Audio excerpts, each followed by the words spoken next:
देहरादून में 80वें स्वतंत्रता दिवस के मौके पर राजभक्ति का माहौल देखने को मिला। राज्यपाल लेफ्टिनेंट जनरल गुरमीत सिंह सेवानिवृत्त के लोक भवन में ध्वजारोहण किया गया और प्रदेशवासियों को स्वतंत्रता दिवस की शुभकामनाएं दी गई। इस दौरान उन्होंने स्वतंत्रता संग्राम के ज्ञात अज्ञात वीर सेनानियों, अमर शहीदों और देश की रक्षा में अपना सर्वस्व न्यौछावर करने वाले वीर सैनिकों को नमन किया। राज्यपाल ने कहा कि स्वतंत्रता दिवस केवल उत्सव का अवसर नहीं, बल्कि राष्ट्र के प्रति अपने दायित्व को नए संकल्प के साथ निभाने का दिन है। उन्होंने देशवासियों से राष्ट्र प्रथम, नशा मुक्त भारत और 2047 तक विकसित भारत के संकल्प को जीवन का हिस्सा बनाने की अपील की।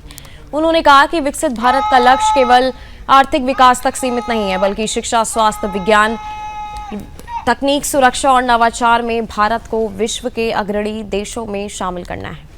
उन्होंने युवाओं से एआई, रोबोटिक्स, साइबर और स्पेस टेक्नोलॉजी जैसे उभरते क्षेत्रों में आगे बढ़ने का आह्वान किया। राज्यपाल ने उत्तराखंड के विकास में पर्यटन, स्थानीय उत्पादों, महिला स्वयं सहायता समूह और युवाओं की भूमिका को महत्वपूर्ण बताया। उन्होंने कहा कि देवभूमि की प्राकृतिक और सांस्कृतिक संपदा को रोजगार और आर्थिक अवसरों में बदलने की दिशा में लगातार काम करने की जरूरत है।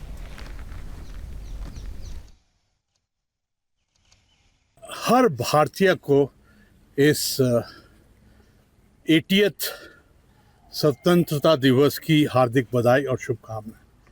सर्वप्रथम स्वतंत्रता सेनानियों, अमर शहीदों और जो वीरों ने राष्ट्र की इंडिपेंडेंस के लिए आहुति दी, अपने प्राणों की आहुति दी, सुप्रीम सैक्रिफाइस दिया, तपस्या और त्याग से हमको आज़ादी दिलाई, उन सबको आज हम इस क्षण याद करते हैं।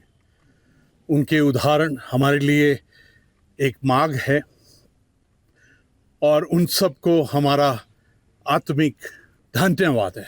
उन पर हमको गर्व है। जो वीर सैनिक इस क्षण पर सरहदों पर तैनात हैं, स्नो एरिया में, माउंटेन्स में, दुर्गम इलाकों में, और राष्ट्र की सेवा कर रहे हैं, हमारी टेरिटोरियल इंटीग्रिटी और सोवरेनिटी की सेवा कर रहे हैं, उन सबको हमारा जय हिंद और सलूट।